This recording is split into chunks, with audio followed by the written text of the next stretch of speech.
Hello and a very good evening to everybody joining us from India, and a very, very good morning to those joining us from the US.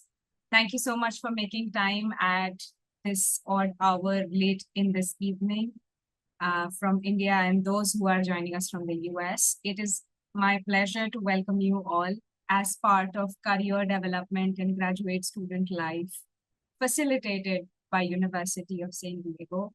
We have a very exciting conversation about your careers. How can you map them? Who should you reach out to? What is the network that is available for you? I will quickly welcome you on behalf of University of San Diego to this two-part series of career services and student life on the campus. University of San Diego was founded in 1949. It is ranked among the top 50 best colleges in the US. We do take a lot of pride in mentioning that we are the number one most beautiful campus as part of Princeton Review, and we have the top number 3 best quality of life. University of San Diego is actually led by world-class experts, who are stalwarts in their entire field and the industry, and also contribute their time to teaching and grooming the individuals that are planning to be a part of the industry eventually. Without further ado, I would like to invite and welcome our speaker, Mr. Alexander Lowe. He is a leader in student success and career development. He is currently the Assistant Director of Transfer Graduate and International Student Network at UST. He is the first generation college graduate and first generation American bringing lived experience to student mentorship. He's passionate about empowering students to make informed decisions and build confident, proactive career paths. I'm sure I can take about more 10 minutes and I would not be able to do justice to his work, to his dedication to serving the students, and his intention of building up careers at UST. Welcome, sir. And welcome everyone. My name is Alex Lowe from USD's Career Development Center, and I'm an assistant director. I work with students from all majors, all years, including graduate students and alum. And my programming focuses on graduate programs. So oftentimes I do work with graduate students. And as Olivia mentioned earlier, I came to the United States as a first generation American. Although technically I was not an international student, but I came to the United States when I was 18 years old, just college age, and started learning a complete different kind of education system. Learning actually for me, using English was a second language, and so navigating everything new to me, and so that's why I am particularly enthusiastic about working with international students as well. So now today I'm going to do a little bit introduction about USD Career Development Center's resources, and particularly for graduate student building network and taking advantage of the community and taking advantage of what we have to offer if you choose to study at USD. So let me share my slides. And so my understanding is that this presentation is going to be lots of Q&A, so it's not just going to be a straight PowerPoint. So I only prepare, I think 3 slides, just a little bit demo of resources, just because later on when I talk about any kind of resources or tips I may refer to some of the resource that we have to offer here. So let me start sharing my screen. Can you all see my screen? Yes, Alex, we can see your screen. Okay, so let me find my PowerPoint. Okay, so now again, this session is about how USD prepares students for career success, and particularly focusing on the community, the connection, mentorship, and the opportunities for students. And again, I'm assistant director and focus on transfer graduate international students. So some of the questions that I learned about this session focus on um, building network, navigating pathway at USD, and especially for international student, how to approach career planning and how to tap into student network and building meaningful connections. And if you're here for a graduate program, 6 to 12 months, and how to most effectively use this time to develop your career, and how to use the USDC ecosystem to access internship research and leadership opportunities. So a lot of the work we do with students through one-on-one career counseling or presentation, you will find out we talk a lot about understand where you are and understand where you want to be and making the connections. And so if you're in graduate program, whether you are already working in the field that you're studying for, or maybe you're a career changer, making a transition from a different field. First is to know that what's important to you. Why are you pursuing this path? And your interest, skill, value, needs, and also some of your most marketable skill. And so understand where you are today, and also understand that in 12 months or maybe even in 2 years where you want to be and your goal. And so if you're not clear about where you want to be and exactly what kind of industry or what kind of position you can apply to, right now is a good time to start investigating. So learn about industry and tap into the alumni network, learning about what the alumni do with their degree, and if they have the same degree as yours, and what kind of internship did they do, and which company do they work for, and what are their job titles, and not just their personal story, but those alumni you connect with, and they have coworkers, they have friends also working in the industry, and so you can learn from all those live examples. And so learning about the industry. And so you can identify that maybe in 12 months of time, and I'm aiming for this position, and I still need to acquire certain skills and certain experience. And how do I go about through projects, through internship to develop those skills to make myself competitive by the time when I graduate? So that's understand your goal in the industry. And then now make the connection. So that's where our career counselor, career coaches here can help you to maybe refine your application material, resume, cover letter, interview practice, and networking tips. And so to help you to move from where you are right now to where you want to be in 12 months or in 2 years. So a few resources, I'm going to do a quick demo about what we use in the Career Center, Handshake job board, InterStride, and those are job boards. The Handshake is in the United States, a lot of universities use Handshake, and so it's a little different from like LinkedIn. It's kind of popular large job board. Handshake is only used by universities. So a lot of features here are for college or graduate students in mind for the design. And InterStrike is a job board and also kind of like career resources hub specifically designed for international students interested in looking for opportunities in the United States. And there are career fairs and info sessions. And if you're available to attend in person, that give you opportunity to speak with the employers face to face. And if you're studying virtually, and still we have ways to show you who attended those career fair and what kind of jobs they have posted on Handshake.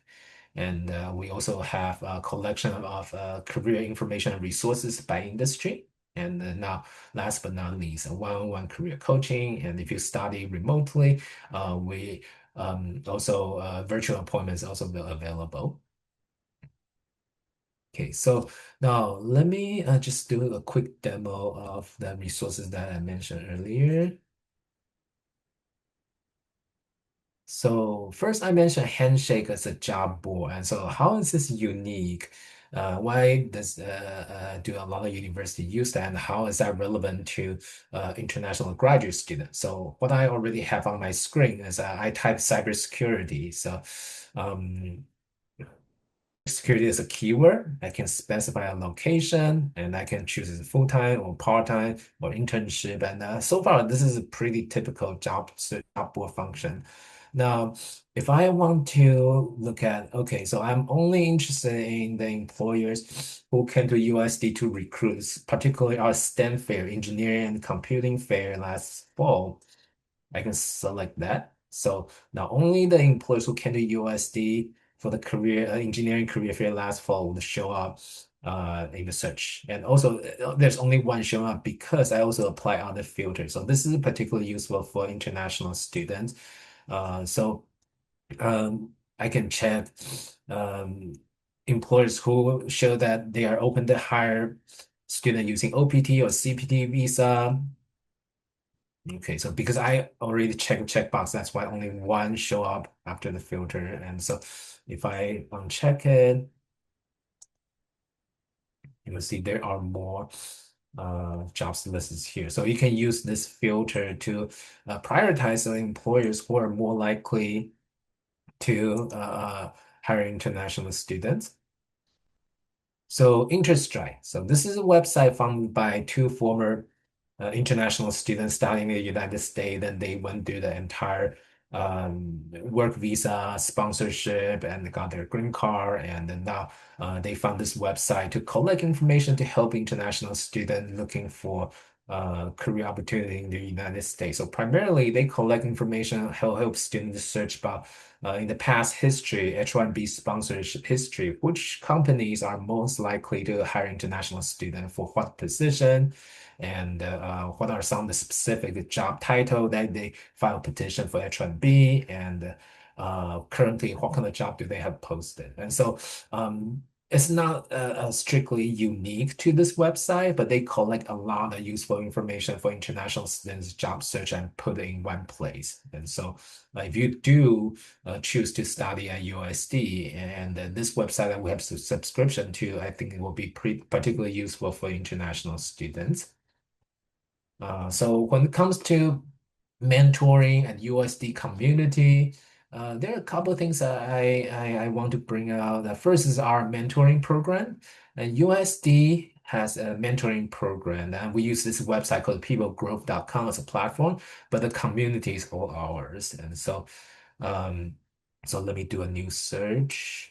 So about 3,500 alumni volunteer to be mentors, and so those are not random alumni. Those are alumni who volunteer to play the mentor role in this program. So they would expect you to write to them, to ask them questions, to ask them for connections. Some of them offer to help you expand your contact. And so earlier I was typing artificial intelligence, and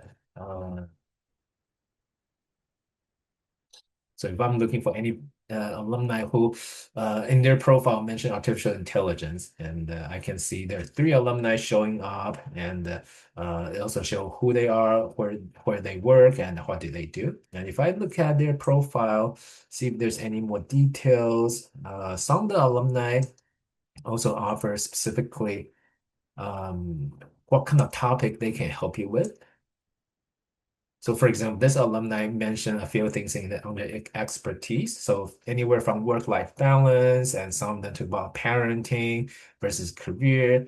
And some of them, like this alumni mentioned the first one on the list, networking, informational interview, introduction to other people in their field. So if you're seeking to connect with alumni working in specific industry or location, you hope to through the connections as alumni to expand your contact with their company or in their industry. So alumni who choose this topic can be particularly helpful. So this is just an example how to use this platform. And so I type artificial intelligence, so the result may be a little bit limiting. But if I type anything related to data, for example, there are 93 of them showing up and in different location, and working in different company, different capacity. And so this is the mentoring platform that, although you may not see as many alumni comparing to like a LinkedIn search, but those alumni, they intentionally want to be mentors. So they will more expect you to write them, ask them question or request to meet, and they're more likely to respond to you. And to complement that, when it comes to reaching USD alum community, another resource, of course, LinkedIn is not exclusively to USD, but again, this is a USD community when we look at the LinkedIn USD profile alumni search. And so now, earlier I learned that a lot of USD alumni are interested in working in Silicon Valley, Bay Area tech companies. So if I'm looking for example, um, any alumni, again, you can choose what they study, you can choose alumni from your specific program, or maybe a related skill. So if I look for anybody who have background in data analysis and in San Francisco Bay Area,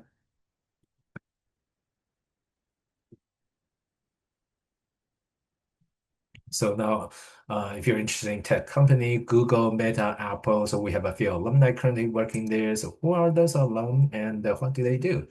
So now, this tool help you identify our alumni currently working in certain industry or location or even specific company, and based on your search. And now, if you decide to reach out to them, and let's say if you are new to using LinkedIn to network with alumni, you're not quite sure how to reach out to them appropriately, and you want to work on your outreach message or how to conduct this kind of networking meeting. And if they're new to you, we can definitely help you with that. We can coach you about networking tips. And so those are just a couple resources that I often use when it comes to reaching out to USD's alumni community. And, okay, so now last but not least, we have a lot of career resources helping our students in their job search, anywhere from career exploration. I think for graduate student, maybe the exploration is a little bit more refined and not so much about what major do I choose. It's more about that if I study, let's say if I study cybersecurity or if I study data science, and what kind of career paths are there. So if you look at what can I do with my major, and then we have subscription to this website showing student that if your background is in one of those disciplines, and what are some of the career information or resources more unique to this field of work. And so if you career transitioning relatively new to the field, you want to learn a little bit about or under cybersecurity, specifically what do people do, and what kind of important skills or additional experience or certification, and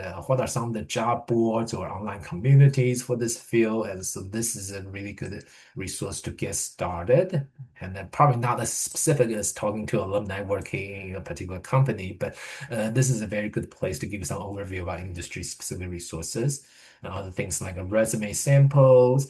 And again, in each country, and there may be a little bit different practice in terms of job application material and process. And so if you want to um, transition your existing resume to a format that's commonly used in the United States, besides, of course, one-on-one coaching, resume, and we also have many resume samples that actually those are editable. So they're like templates you can use. So all those are available to USD students. And we have subscription to a website called Big Interview. It has AI feature. They help student practice interview, recorded, and has tips about in interview questions, and their recommendation of how to approach those questions for different industries. And like I mentioned earlier, networking very, very important, and taking advantage of the USD community. So we have networking resources that I showed you earlier, Team, the alumni mentoring platform, and the LinkedIn alumni community. And also, again, if you're new to networking, we have networking guides with some sample messages, and how to reach out to alum and how to follow up. So any of those resources covered here, if you like to work with a career coach one-on-one, and our one-on-one appointments are available in person or virtual. So this is just like a quick overview about Career Center. So I will move my screen back to the presentation. Okay, so uh, at this time, so if there's any questions, and um, Sure.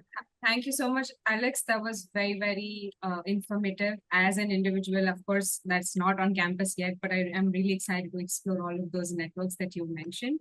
And we would be most happy to share this with our attendees as well. However, I'm picking up a question from Shabar Hussain, who I think is talking a little bit about what can they do to develop these skills, the skills that are required to, find a career. Should they look at certifications or workshops or do networking? How do you as an individual that is coming into a new ecosystem at USD develop skills? yeah, I think that's very important, especially for let's say a student from India, and if you're new to the United States, and how like how beside the hard skills and how do people network and how to go about the seek mentorship, those could be relatively new. So you may hear me mentioning this multiple times. I think some of the most important thing about reaching out to developing careers, start early and be intentional. And so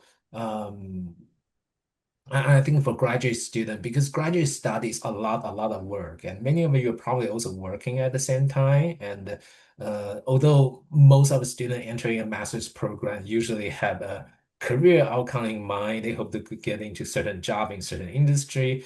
But as this first semester gets started, it can be a lot of new things, coursework, and plus existing career. Um, it's very natural to think, okay, so I'm not graduating yet. I don't need to worry about job search yet. And by the time when it's the last semester, and you realize that I'm not quite sure what kind of job I need to apply to, or like, oh, I see this is a kind of job I'm really interested in, but I didn't realize that they also require so and so skills. And so when you start the program, maybe you are 12 months from graduation, maybe 2 years from graduation, and you still have time. And so start early. That doesn't mean that you spend a lot of your time taking lots of time from your work or from your study to do job search. And it's more about having that awareness that, okay, so I'm being intentional about transitioning myself to certain job, certain position after getting my degree. And so understand what I want, where I want to be, or even if you don't feel completely clear, that's perfectly normal if you're new to the field. But be mindful about that. In 12 months, in 2 years, by the time when you're graduating, if you're still not sure what you're doing, then that means that your transition may not be as smooth. So um, since if you feel that you don't feel very clear about the next step, and there are people who have been there, done that, a lot of alumni who graduate from your program and who already transition into the industry, and you can learn from their experience. And so like I mentioned earlier, when you're starting a graduate program, think about career transitions, think about job search. There's so many things to do, can be a little bit overwhelming. So that's why I want to remind students, go back to the career development, the three big elements. Know about where you are and what's important to you. And when you think about ideal job, and what are some of the skills you want to use, and what's your current most marketable and transferable skill, and what kind of company do you want to work for. And so kind of have a list of your element of your dream job. And the second part is that if you're not quite sure what it looks like by the time when you graduate, when you start looking for your job after graduation, and then maybe that's the information you need to find out. And be intentional about learning about the industry, connecting with alumni, and knowing about what would be a obtainable job after you're getting your master's degree, and combined with your current experience, what seems to be reasonable goals to aim for. And so develop that kind of knowledge. And sometimes you may find that, okay, so between where I am and to where I want to be, there's a skills gap, and I still need to acquire some skills. So maybe during your study, and if you have any chance to do internship, and I know a lot of programs also involve academic projects, and use those opportunities to develop the skills that you think will be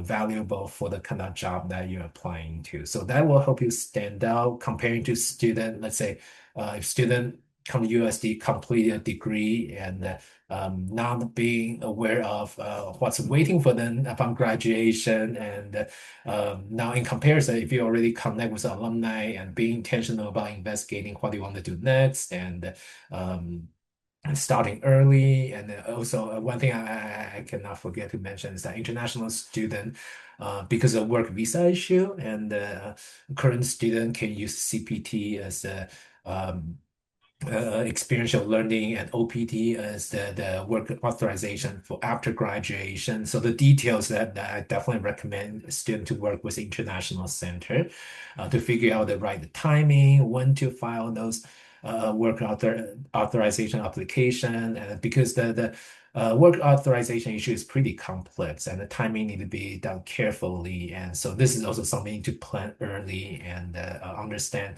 um, the work visa related issues as well. And so, yeah, again, start early, be intentional, and yeah, so be mindful about where you want to be, any kind of skills, any kind of career path you want to build, and um, know how to move from where you are today to where you want to be. Absolutely. Thank you so much for that lengthy but very, very detailed answer, Alex, because I'm sure a lot of our attendees who are joining us today have this thought about the first thing that usually individuals, when they're considering a master's abroad, is career and when to start and what to do. So, your responses, I'm sure, has just answered those questions for our attendees. We have two more questions in the chat box that I would like to read. However, I would also like to invite the person that has asked the question in case they want to ask. So I'm reading out Akash's question. And Akash, I have enabled access to you. If you would like to go ahead and ask your question right away, that would be great. Hey, hi, sure. Am I audible? Yes, we can hear you, Akash. Great, great. First of all, thank you very much for having this session and the prompts that you gave to go ahead and attend it as well. Those mails really worked. Otherwise, I would have forgotten that the session is today. So keep it, yeah. To keep it very brief, the question is, I like the program. I like how it's structured, especially the part that you can have, say, half of the program done from not being based in San Diego and the next half being done while you remain there. So kudos to that. What I am very intentionally looking at in terms of how I shape up my career and how I shape up my study is that, say, top performers at the course at the university, uh, how do we gain in terms of getting mentorship for starting our own startup for that matter, in terms of, say, getting funded, in terms of getting the scholarships, and in terms of getting the visa assistances? That's pretty much my question.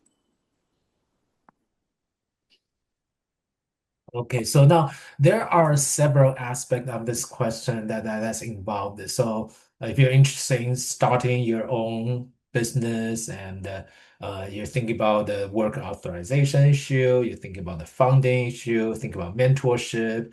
And I think I can speak more about mentorship and because if you want to start your own business, that's a little beyond the typical like career development and think about what job you want to apply to. And so I think the kind of mentorship you will want to seek again, maybe somebody who have started a business before and not restricted to exactly what you want to do, but maybe somebody have similarly start from a small organization, how they expand their organization, how they secure their funding, and people who have been there, done that can be the mentor for you. And also, you can probably consult with faculty members. And so, for our master's program, um, many of the faculty members may currently maybe they're adjunct faculty member currently actually practicing the industry and maybe some of the faculty members they're formal practitioners, and so it's not just about their direct knowledge but also those people who have worked in industry, they know people, they probably are connected to somebody who have started their own business. And so uh, tapping into even before using the platform that I mentioned earlier, tapping into the connection through the program, the faculty members and their connection as well. And if you want to use the program I mentioned earlier, and so instead of looking for a particular job title or particular company, under this keyword or under in case of LinkedIn, under the skills, you can probably type entrepreneurship and somebody who starts something of their own. Or in terms of job title, if you want to intentionally look for somebody who have title founder, co-founder, they have to start something of their own. And that would be one quick way to identify the alumni who have started a company. And I think especially on LinkedIn, because there's so many alumni to look for. And if you're looking for something very specific. For example, in Bay Area and a startup and focus on a certain area of technology. And I think you're more likely to find mentors through using LinkedIn.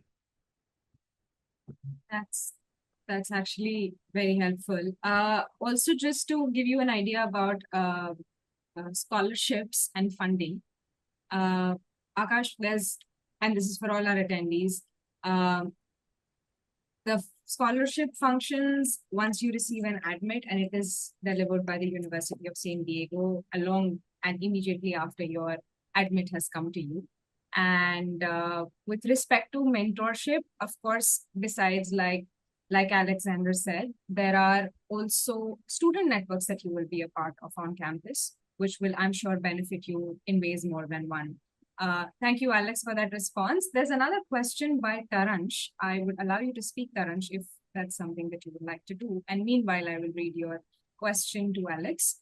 The question says, how frequently are career fairs organized? Okay, so career fairs. So typically we have four larger career fairs each year, and springtime we have a general career fair that's open to all majors, all industries, and typically 60, 70 employers attend, and this is on campus event. And fall semester we also do an identical large fair open to all majors, all industries.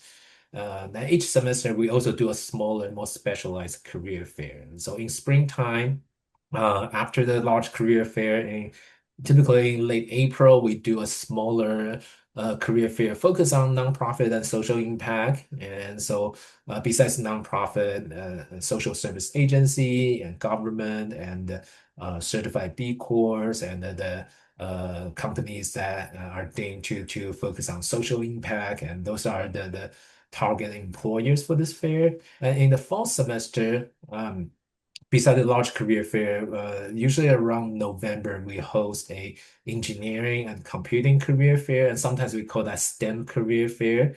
And so if a student are more interested in tech company, and that may be the fair where those companies are more concentrated. So those are the four major career fairs that we host. And occasionally, particularly larger employers, they want to have their own presentation. So occasionally we also host like seminar or info session. For example, Qualcomm is doing some kind of speech or presentation kind of seminar talking about um, careers in Qualcomm, and this is, although it's not a career fair directly interacting with the employer, exchanging a resume or employer contact information, but this is also opportunity to connect with employers from different companies. So to sum up, four major career fairs, and like I mentioned earlier, those employees who come to our career fairs, and even if you did not have a chance to attend and connect directly, you can look them up on Handshake, and we create label for all the jobs posted by those attendees of our career fairs. I actually have a follow-up question on that, Alex, because I know with the way that we're talking about a lot of companies coming on campus, I'm sure a lot of students must be thinking about this. And it's also a question that we usually get. Um, what are common mistakes that students should look out for when they are navigating careers? So when they're choosing for like an internship or a research project or leadership opportunities, what is something that they should actually look out for? Okay, yeah, a very good question. I actually gave it a little bit of thought ahead of time. I think for students, especially graduate students, because your studies are a lot more focused. You don't have like first year to explore, to get up get comfortable on campus, and so everything needs to be intentional. So one mistake I see is that waiting for too long, waiting until the last semester, then you suddenly think about, oh, I'm going to graduate, I need to start looking for jobs. So what exactly am I looking for, and do I know anybody in the industry? So it's never too late to start, but if you start early, you have a lot more advantages because it takes time to build network, and it takes time to build relationship, and it takes time to develop the skill that's important for your industry. So start early, and that doesn't mean that you spend more than half of your time in your graduate study in career development effort, but it's more like being aware of um, what you want to do, what maybe is still missing, and how you go about to look for connection and mentorship starting from day one. And so the starting early is one thing I definitely recommend. Waiting for too long, sometimes certain career development activity really takes time to see results. So if you wait for too long, then and you only have limited amount of time to look for jobs, then you may find yourself in a pretty difficult situation. So that's the first thing. Second is that um, being too rigid about what you want to do or being too unclear, unfocused on about your direction. And graduate program, although they most of those programs are professional degree prepared for certain professions, um, under each field of work, there's still many different industries and many different kind of job functions. So understand what you're aiming for and the unique, maybe unique skill and experience requirement for each industry, for each job, and be aware of that. And when you're actually conducting your job search, and you can be a lot more focused of your effort. I've worked with students, actually master's students, and they applied to 2,000 jobs on LinkedIn and didn't get any interview. And I suspect that they just use any kind of quick apply function to automatically apply to any job that remotely connect to their key skill. And so that's definitely something I do not recommend. And um, although it's true that even with focused effort, you may have to apply to many jobs before you hear back from employers. However, having a focus and for each job you apply to and be intentional about it. And on the employer side, they will, when they evaluate candidate and a couple of things they may be paying attention when they look at the candidates. First of, does this person have the qualification I require for this job? And the second is that does this person look like a serious candidate? And because I have 300 candidates waiting for me to review, then why should I spend time and my mental energy and bandwidth to review this candidate's application if I feel that this person is just applying to anything broadly and not giving a very good reason why this person is a good fit for my company and for my the position I'm hiring. So being intentional, being specific is very important. Now, on the other hand, there are also students, sometimes they have something that's too rigid. So I absolutely want to do this by the time when I graduate and not being flexible in terms of location. And let me use an example. More often have an undergraduate student, for example, they want to do investment banking, but they don't want to leave San Diego because San Diego weather is so good and their friends are all here.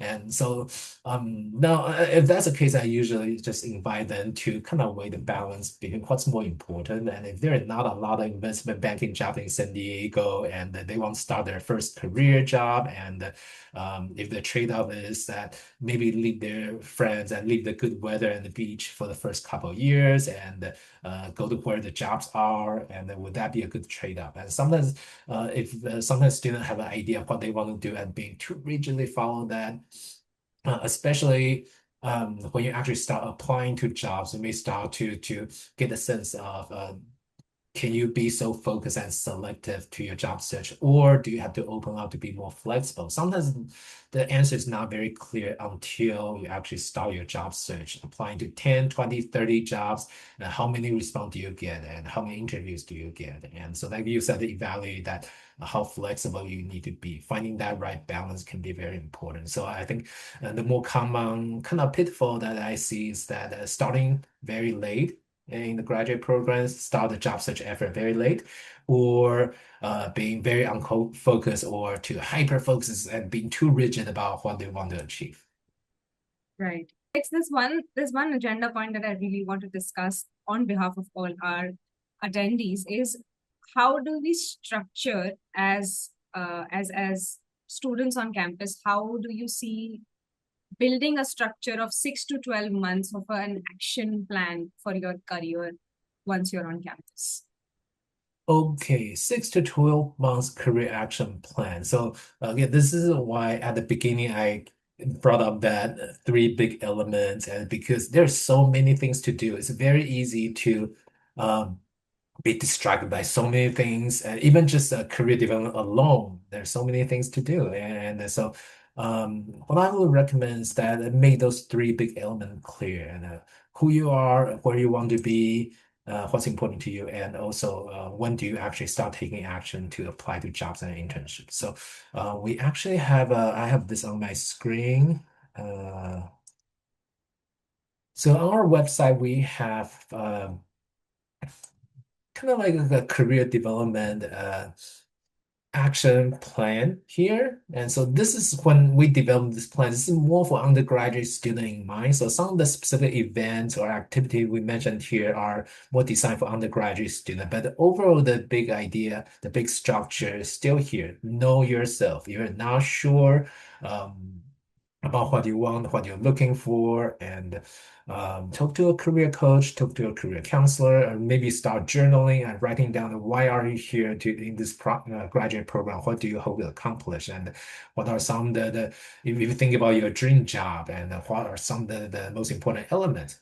And explore careers and the resources I mentioned earlier, like what can I do with this major, or connecting to specific industry through mentors, through alumni, and start finding some specific goals and taking action. And I would recommend that when if you have a chance to do internship, or eventually you're looking for a full-time job, and do not wait until graduation. And once you know that, okay, the internship opportunity is something may come out soon, maybe in a few months, and start working with a career counselor to make sure your resume, your cover letter are ready to use. And if you're not very comfortable with interview, and work with a career counselor or career coach to practice interview, and also use our big interview platform as well. So you can find this on our website, although it's under undergraduate student. So if you go to undergraduate student,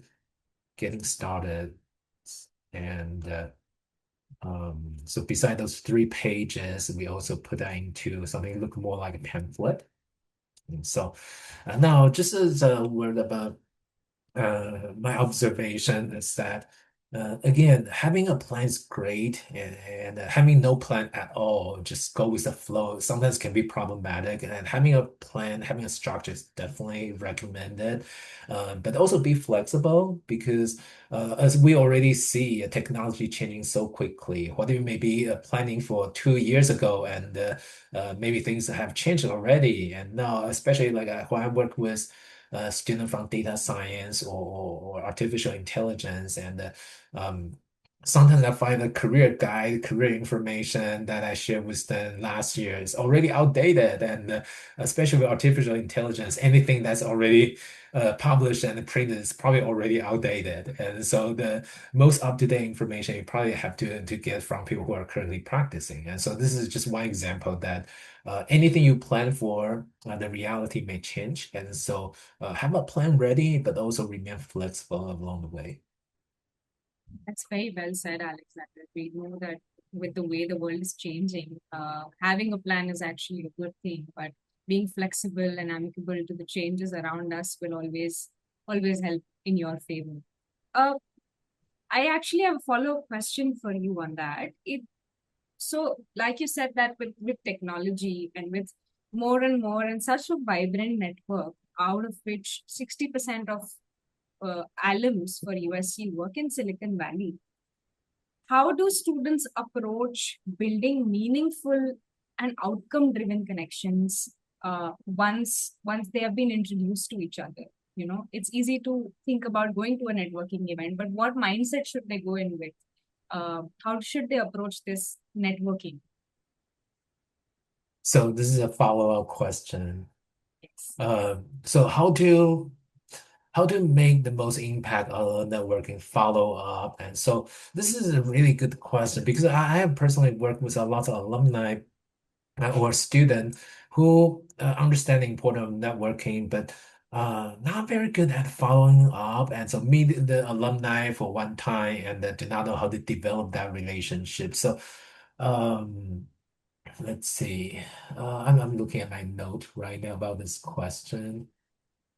Um, Okay, so a few tips about networking and follow-up. First is being intentional when you reach out to alum. And first of all, if you reach out to alum just because your professor say, "Oh, you should talk to so and so working so and so company," and you reach out to them and say that, "Oh, because Professor so and so say I should meet with you," it's not going to make a very strong impression. The conversation is probably not going to be very intentional, and especially if you're reaching out to somebody who is very busy building their business and they agree to meet with you and you show up, don't have any agenda, that meeting is probably not going to be too productive.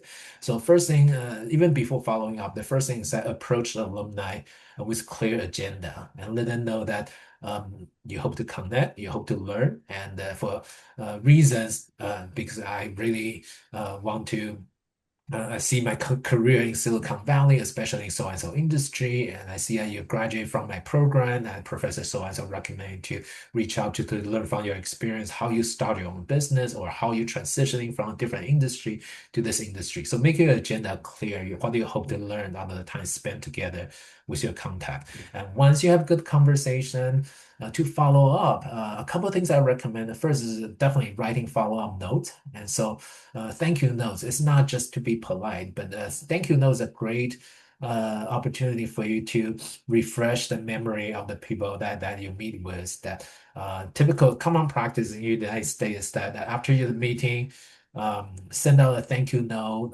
within 24 hours, and can be electronic, can be email, and that's perfectly fine, especially after the pandemic. I start seeing less and less of the trend of sending like a physically written card.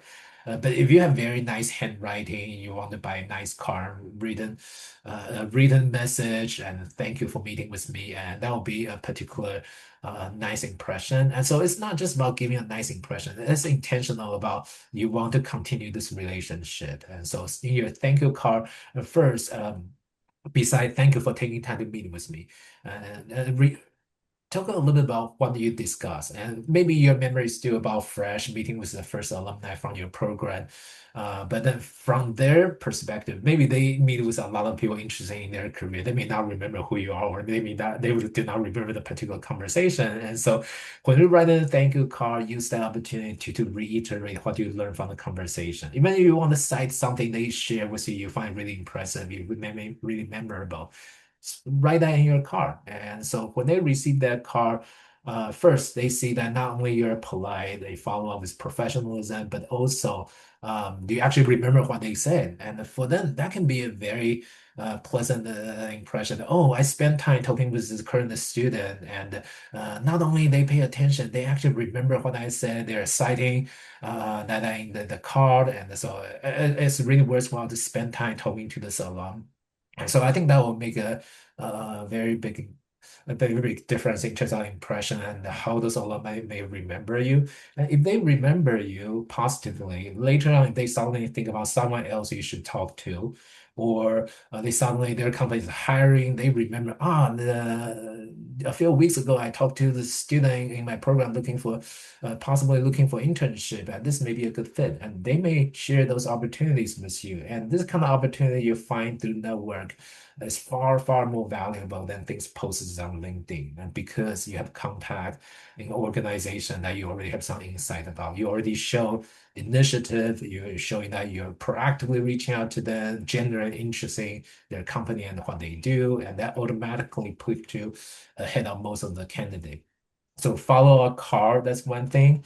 And the second is that besides follow a card, the second is that um, think about building a mutually beneficial relationship. Networking is not just about using someone as a stepping stone to your goal. And I think a lot of students I work with have hesitation. They feel a little uneasy about reaching out to alumni to network because they feel that I feel like I'm just using other people for my career goal. That's very uncomfortable. I don't like doing that.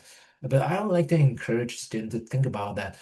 Maybe today you're new to the field and you benefit from this connection. And then tomorrow, maybe a few years down the road, and your mentor is looking for a new role, and you introduce them to somebody they want to meet, and you're in a position to help them out as well. And I know somebody who is very good in building connection, building relationship in the past 25 years, and she has 6 different jobs. Besides the current job she has to apply to because it's a university job, other 5 jobs all came her way through her network. And it's because she built mutually beneficial relationship that last for decades. And so it's not just a one-off meeting or one-off network in the conference. They follow up and they share opportunity with each other.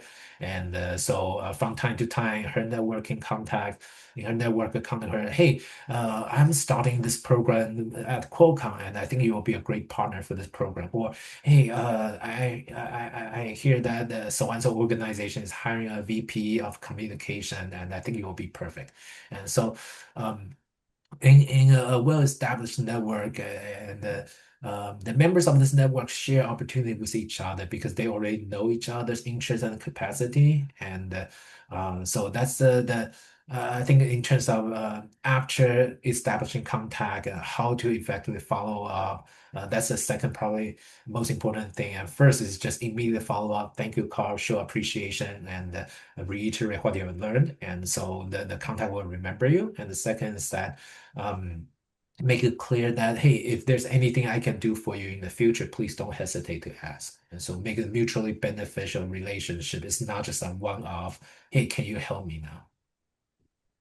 That's such a beautiful answer. Meanwhile, thank you so much, Alexander, for making time for us. We really, really appreciate your insights. It was a pleasure speaking to you and learning from your experience. We hope to do this again soon with you, and we hope that our attendees that have joined us today eventually come to UST and meet you in person. Thank you, Olivia, and thank you, everyone.